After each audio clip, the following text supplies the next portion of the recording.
Si tu as cliqué sur cette vidéo, c'est que tu as la volonté de changer. Et c'est une bonne nouvelle parce que la volonté de changer, c'est la volonté de s'honorer. La volonté de rétablir une vérité. La volonté de rétablir un ordre, un alignement entre ce que l'on pense, ce que l'on dit et ce que l'on fait. La volonté de réduire un écart entre ce que l'on est vraiment et la vie que nous sommes en train de vivre. Et c'est pour ça qu'on a envie de changer. Parce qu'à un moment donné, on a tellement mal aux fesses sur ce canapé qu'il est l'heure de se bouger. Et tu sais très bien que si tu n'avais pas assez mal aux fesses, tu ne bougerais pas de ton canapé. Donc cette volonté de changer, c'est avant tout cette volonté d'être vrai, d'être soi, de reprendre son pouvoir en démasquant ce mensonge intérieur et lui dire ça y est, je t'ai vu, j'en ai marre. Et donc ça me fait penser à une phrase de Jay Shetty qui dit que la vie est changement. Et que du coup la qualité de notre vie va dépendre de notre capacité à naviguer dans ce changement. Et c'est pour ça que je te fais cette vidéo aujourd'hui, c'est pour te transmettre 5 piliers, 5 clés, 5 prises de conscience qui vont te permettre au mieux de naviguer dans ce changement et de reprendre la maîtrise de ton pouvoir. Et je dirais que cette vidéo, elle est unique. Parce que quel que soit le nombre de vidéos qu'il y a à ce sujet sur YouTube, je pense qu'il n'y en a aucune qui va parler de l'exemple dont je vais te parler.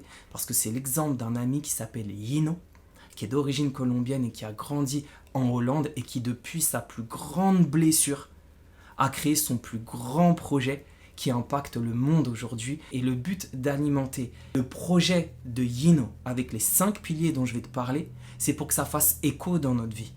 Pour voir à travers la crise qu'il a vécue, les crises que nous avons vécues et comment lui il a fait pour s'en sortir et pour la transformer, pour transformer d'ailleurs sa plus grande crise en sa plus grande bénédiction, voir comment nous on peut faire. Et à travers ces 5 piliers, si on les applique quotidiennement et si on en a conscience, alors toutes les crises qui vont arriver devant nous, quelles que soient leurs difficultés, on va pouvoir s'en servir pour se transformer et passer à notre prochain stade d'évolution.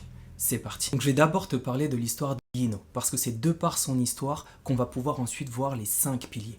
Donc Yino, comme je l'ai dit dans l'introduction, c'est un enfant d'origine colombienne qui a grandi en Hollande et qui a vécu la plus grande blessure, même traumatisme, le plus grand traumatisme de sa vie à l'âge de 6 ans. À l'âge de 6 ans, c'était le moment de son anniversaire.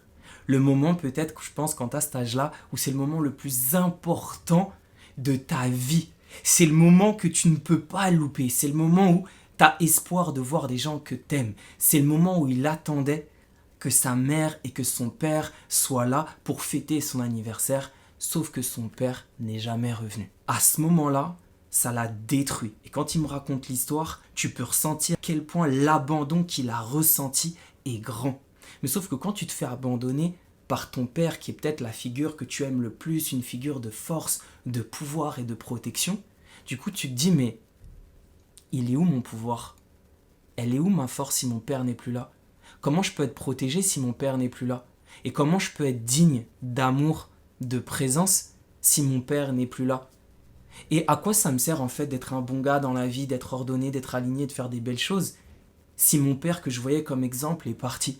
Et donc à partir de là, c'est exactement ce qui s'est passé parce que tu sais très bien que tu l'as vécu et je l'ai vécu. D'une blessure vont s'enchaîner plein d'autres blessures parce que dans ta vie, quand tu as une grosse blessure profonde, tu vas tomber sur plein de rencontres qui vont avoir des noms différents, des allures différentes, parfois des cheveux longs, parfois des cheveux courts, parfois ça va être un travail, mais qui va te repiquer sur cette même blessure. Ça ne veut pas dire que les personnes que tu rencontres sont mauvaises, ça veut simplement dire que cette blessure, d'un point de vue fréquence, va à chaque fois attirer des personnes et des situations d'une même fréquence. Et c'est normal, ça c'est la pure loi d'attraction, je ne vais pas revenir sur ça, il y a des millions de vidéos sur la loi d'attraction.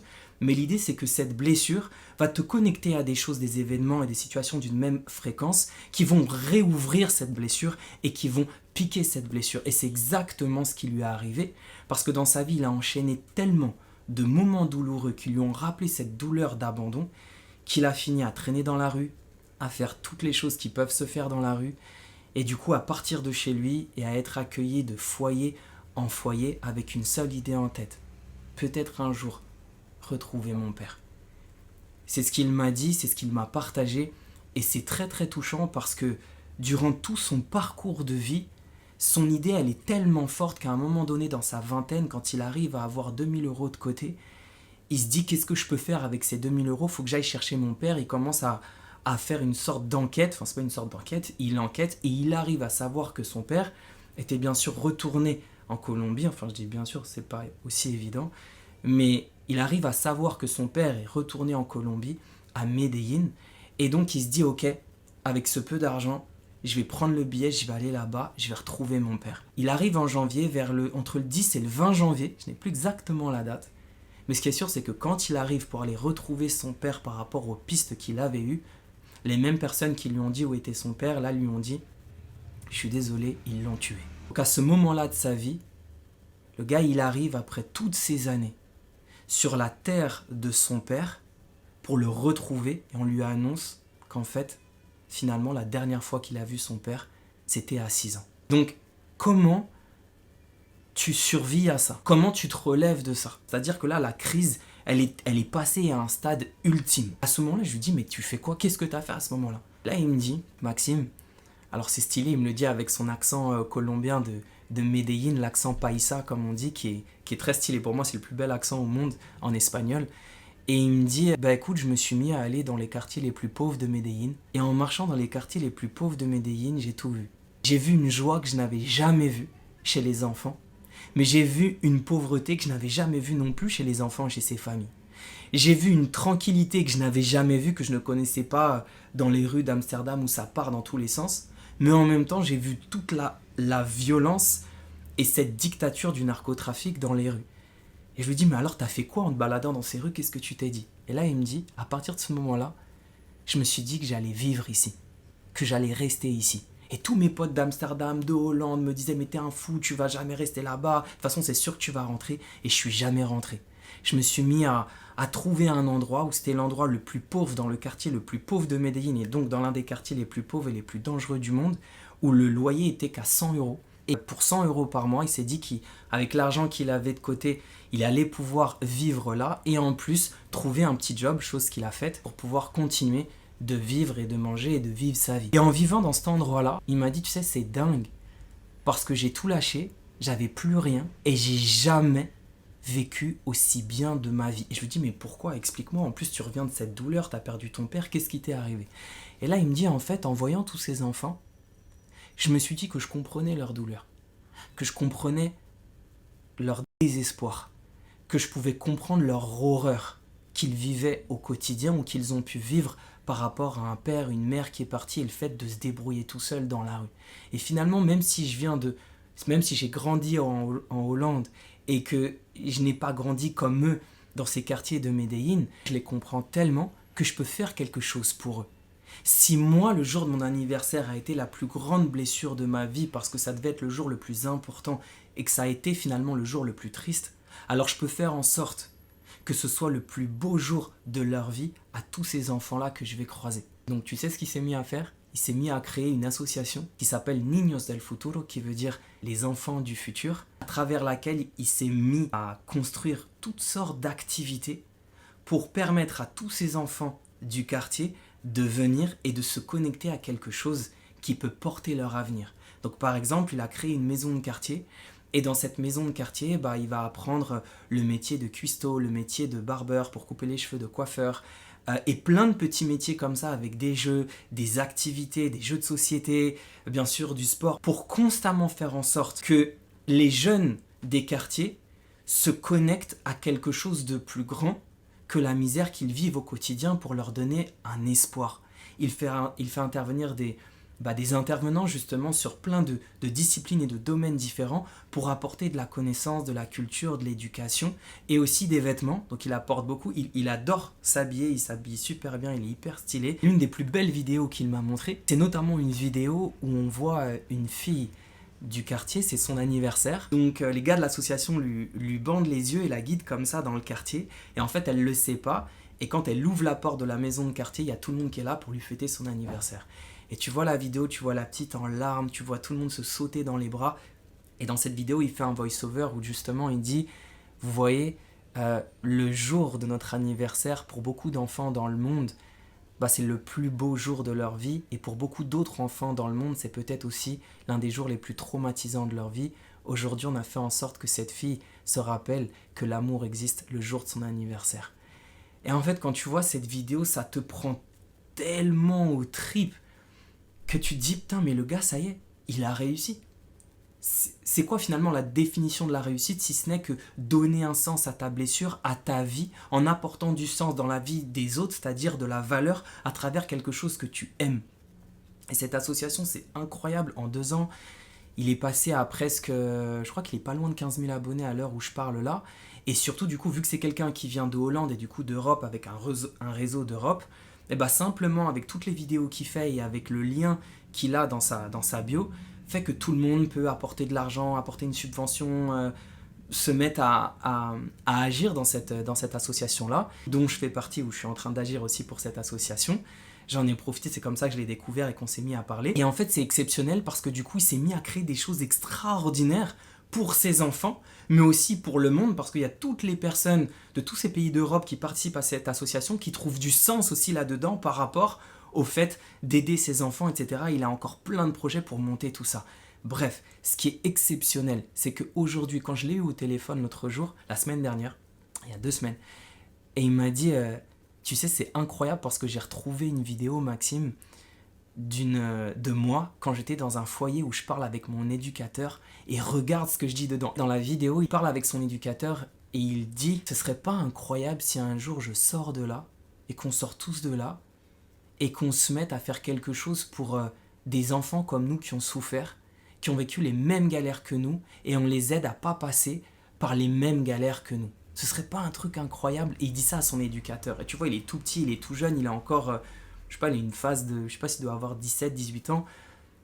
Et en fait, il se retrouve 10 ans plus tard à porter un projet qui est devenu immense et qui rayonne pour lui, pour les enfants de Medellín, pour tous les enfants de Colombie, et qui rayonne du coup à travers le monde et qui va rayonner encore plus parce que ça se voit tout ce qu'il a dans le cœur. Il n'a pas fini, je pense qu'il en est qu'au début. Je t'ai raconté son histoire parce que dans son histoire, il y a les 5 piliers qui vont vraiment te permettre de changer quelle que soit ta condition, quel que soit le trauma que tu as pu avoir, quel que soit le blocage que tu es en train de vivre aujourd'hui, et ces piliers, je les ai décortiqués. Donc il y en a 5. On pourrait en donner 15 000 et je pourrais faire un séminaire de 3 jours comme je faisais quand j'étais à Palma de Majorque, mais là, dans cette vidéo, on va parler de ces 5 piliers. Le premier pilier, c'est celui de transformer la culpabilité en responsabilité. La culpabilité, dedans, il y a culpa. Culpa qui veut dire faute. Donc en fait, dans la culpabilité, c'est l'habilité à mettre la faute.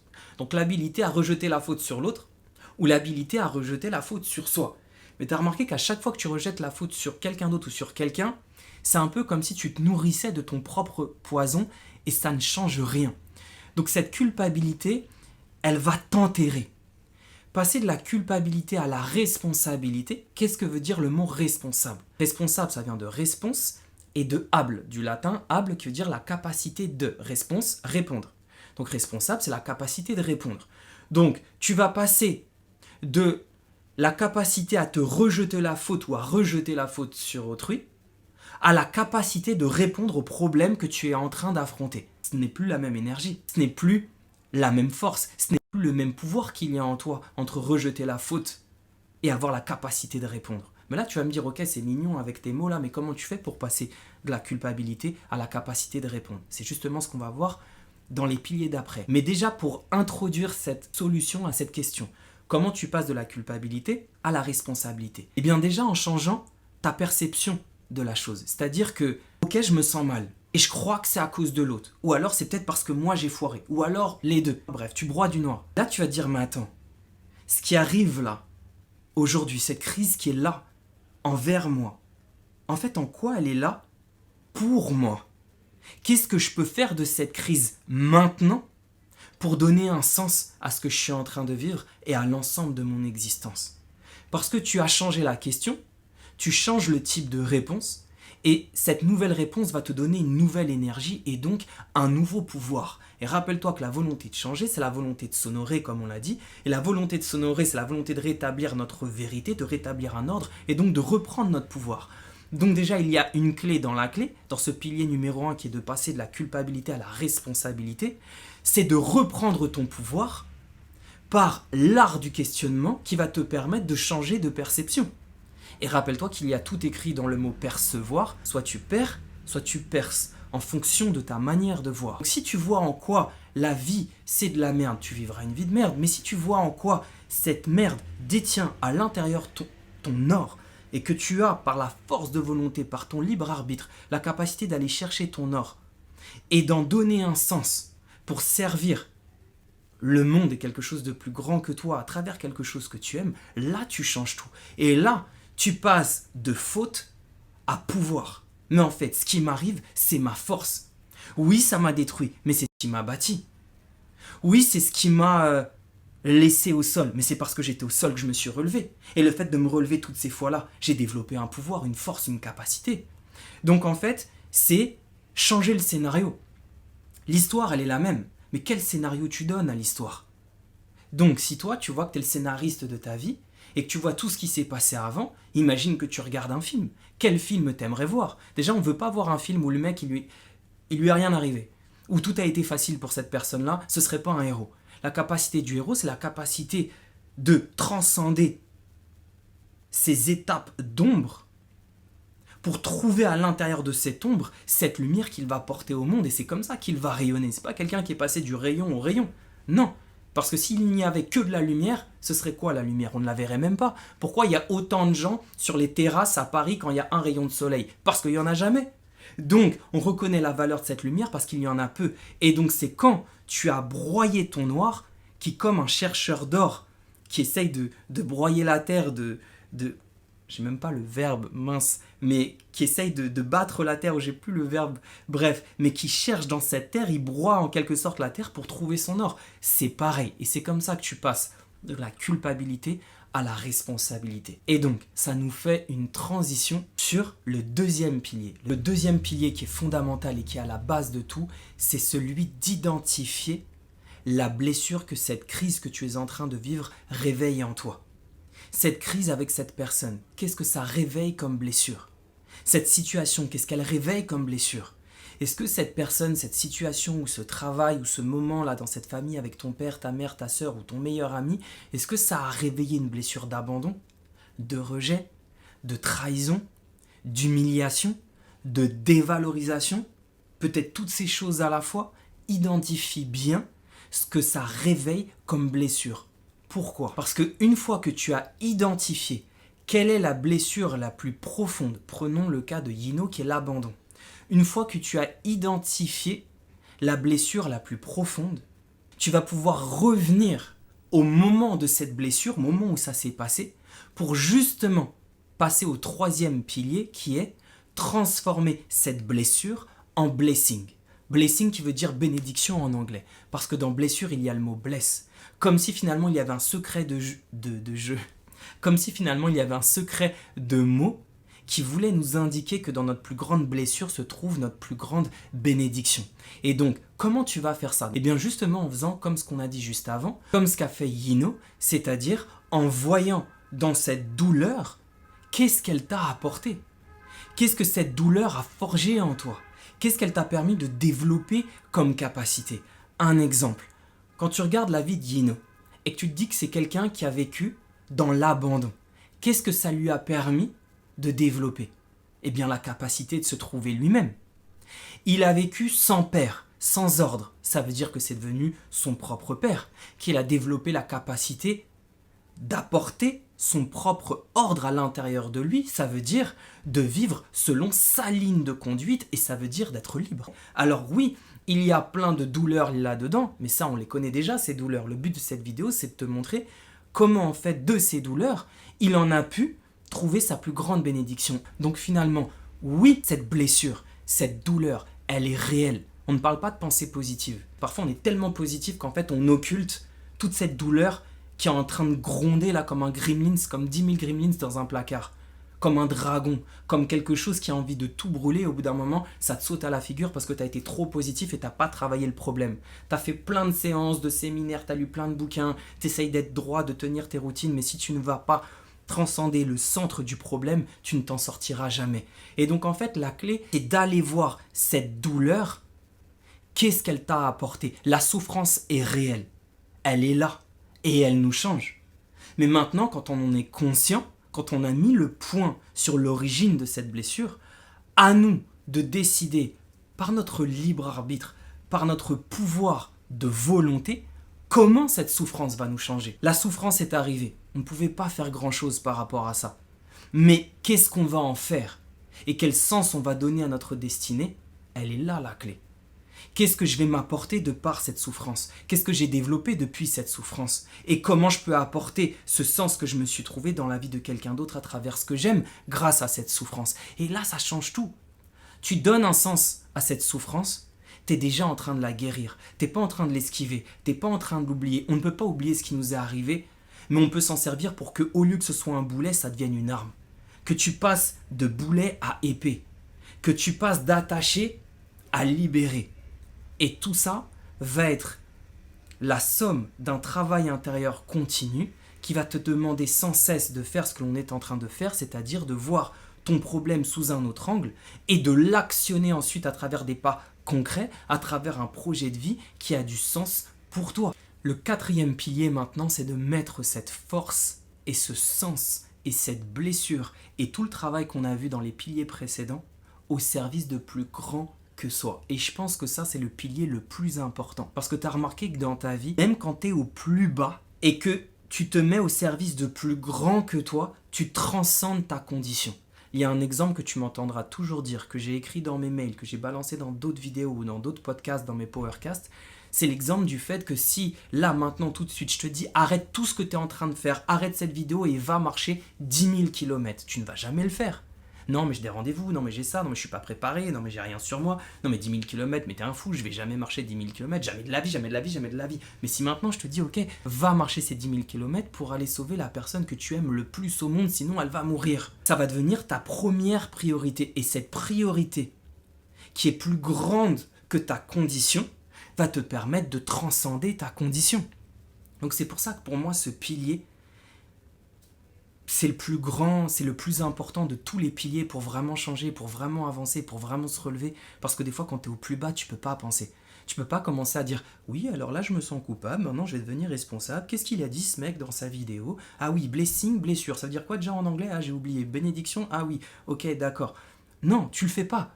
Quand t'en peux plus et que tu es au plus bas, tu veux juste tout arracher, tu veux juste oublier, tu veux juste disparaître. Tu perds le sens, tu es rempli de doutes. Parfois, tu perds même la foi en toi, en la vie, en Dieu, en l'univers. Bref, tu perds la foi en ce en quoi tu croyais. Mais il suffit qu'on tape sur l'épaule, qu'il y ait une sorte d'entité lumineuse, plus grande que toi, la nature, Dieu, l'univers, un ange, bref, ce que tu veux, qui te tape sur ton épaule et qui te dit « Regarde tous ces gens-là. Regarde cette personne-là. Regarde cet enfant-là. Regarde ces papiers et mamies-là. Ils te regardent. Ils comptent sur toi. Et je t'assure que ta capacité à transcender cette crise de ton existence maintenant, c'est ça qui va leur redonner un espoir, un sourire, une envie, une volonté de vivre. À la seconde, tu vas reprendre ton pouvoir et ton boulet, ça va devenir ton épée et tu vas tout arracher parce que tu auras quelque chose de plus grand que ta condition qui va te permettre de transcender ta condition. Cet exemple, je l'ai fait il y a au moins 4 ou 5 clients qui, de cette manière-là, qui étaient arrivés avec une envie suicidaire, sont passés de l'envie de ne plus vivre à l'envie de vivre pour plus grand qu'eux. Donc c'est vraiment ça, ce 4e pilier. Quand tu es vraiment au plus bas, au plus profond, et que si tu as pu faire le premier pilier, le 2e pilier, que tu as transformé, tu as identifié ta blessure, tu l'as transformée en blessing, etc. Ensuite, mets-toi au service de plus grand que toi pour une cause qui t'est chère. Apporte du sens à ta douleur et cette douleur se transformera en force. Et en quelle force? En la force la plus puissante qui est celle de la volonté. Quelqu'un qui n'a plus de volonté, c'est quelqu'un qui n'a plus de sens. Tu enlèves le sens de ce que tu es en train de faire, est-ce que tu en as l'envie? Non. La volonté, ta capacité à développer le feu de ta volonté, à nourrir même le feu de ta volonté, ça va être ta capacité à mettre le bois du sens dans ce feu de ta volonté. Le combustible de ta volonté, c'est le sens que tu mets dedans. Ça me fait penser d'ailleurs à une chose que j'ai oublié de te dire dans le pilier d'avant, quand on parle de bénédiction. Bénédiction, ça vient encore une fois du latin bénédiction, bien dit. Donc, quand tu regardes un élément traumatisant et que je te dis de d'aller chercher la bénédiction dedans, le blessing dans la blessure. Ça veut dire d'aller chercher le message qui est bien dit dans cette douleur. Qu'est-ce que la vie, Dieu, l'univers te dit de bien pour toi, par amour pour toi et pour le monde, dans cette douleur que tu es en train de vivre. Maintenant, on va passer au 5e pilier. Et ce 5e pilier, il est tellement important parce que si tu l'oublies, je t'assure que les 4 piliers vont se détruire à la seconde. Donc ce 5e pilier, c'est la question du maître. La question du maître, c'est une question que tu vas te répéter chaque jour, ou en tout cas à chaque fois que tu vas ressentir une douleur à l'intérieur de toi, à chaque fois que tu vas sentir que cette blessure revient, à chaque fois que tu vas ressentir un état de tristesse, à chaque fois que tu vas ressentir que quelque chose n'est pas vraiment juste, à chaque fois que tu vas ressentir quelque chose qui te sort de ta vérité, quelque chose où tu dis oui à l'autre, mais où tu te dis non à toi-même, pose-toi la question du maître. La question du maître est la suivante. Ce que je suis en train de faire, ce que je suis en train de vivre, ce que je suis en train de dire, ce que je suis en train de vibrer, ce que je suis en train de me dire à moi-même, est-ce que c'est vraiment aligné avec la plus haute vision que j'ai de ma réalisation? Est-ce que ce que je suis en train de vivre est vraiment aligné avec le message que je veux incarner sur Terre? Est-ce que ce que je vis là est vraiment la pleine expression de ce que je suis vraiment ou de l'image de quelque chose ou de quelqu'un que je pensais être? En clair, ce que je suis en train de vivre, ce que je suis en train de penser, ce que je suis en train de dire, ce que je suis en train de faire, est-ce que c'est vraiment moi ou est-ce que c'est vraiment lié à quelque chose que on m'a foutu dans le crâne ou que je me suis foutu tout seul dans le crâne? Parce que tu sais, quand tu vis et que tu grandis, je pense que si tu regardes cette vidéo et que si tu en es jusque-là dans cette vidéo, c'est qu'à mon avis, autour de toi, tu fais partie de ces leaders, entrepreneurs de vie. Que ce soit dans la vie ou dans un projet ou peu importe, tu es un leader, entrepreneur de vie, tu es même un athlète, parce qu'à mon avis, si tu es arrivé jusque-là, c'est que tu as cette volonté d'avancer petit à petit, tu as cette volonté d'être constant et de te réaliser. Je pense que toutes ces personnes qui ont cette qualité de leader de vie, qui ont cette qualité d'être solaire, de rayonner, ou d'être un peu les piliers pour leur famille, pour leurs amis, pour leurs collègues. Tu sais, ce genre de personne qui, à mon avis, tu es, où c'est à toi qu'on demande. C'est toi qu'on vient voir parce que au fond, les gens savent que tu es quelqu'un de fort, que tu es quelqu'un de vrai, que tu es quelqu'un de juste, en tout cas que tu es quelqu'un qui peut apporter quelque chose de plus au monde. C'est bon, mais c'est quoi le défi de ça?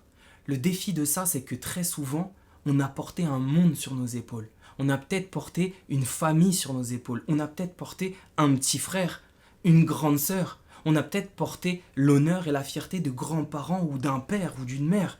Mais en tout cas, ce qui est sûr, c'est que quand on porte un poids qui vient de quelque chose d'extérieur, on finit par en oublier la légèreté et la voix de notre intérieur. On finit par oublier qui on est vraiment et ce que l'on est vraiment.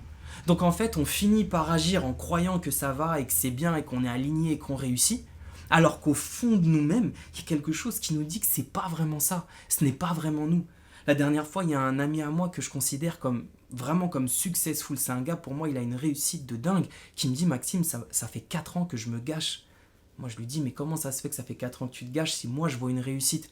Mais parce que le gars, en fait, au fond de lui, il a répondu à un critère de réussite qui lui a été projeté par la vie, par la société, par la culture, par sa famille et par le poids qu'il avait sur ses épaules par rapport à sa famille et ceux qu'il aime.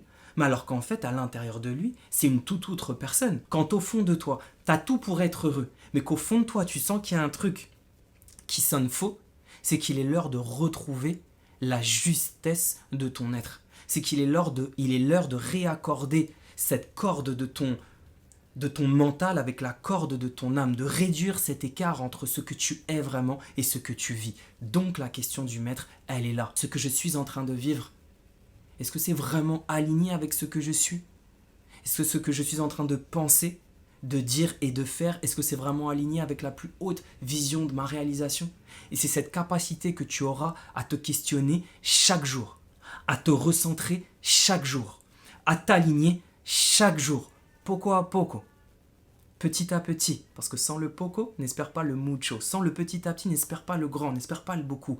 Ça va être ta capacité à le faire chaque jour, comme un athlète, comme un leader de ta vie, comme un acteur de ta vie, comme un entrepreneur de ta vie, qui va te permettre véritablement, comme Yin, de réussir. Et c'est en étant conscient de ce travail que tu as à effectuer chaque jour, de ces 5 piliers que tu vas mettre en œuvre dans ta vie au quotidien, que tu vas passer de la culpabilité à la responsabilité, de la tristesse à la joie,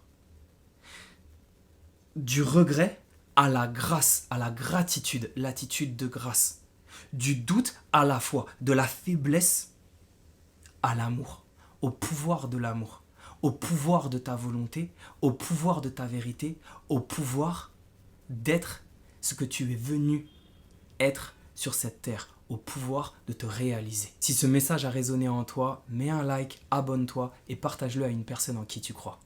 Merci.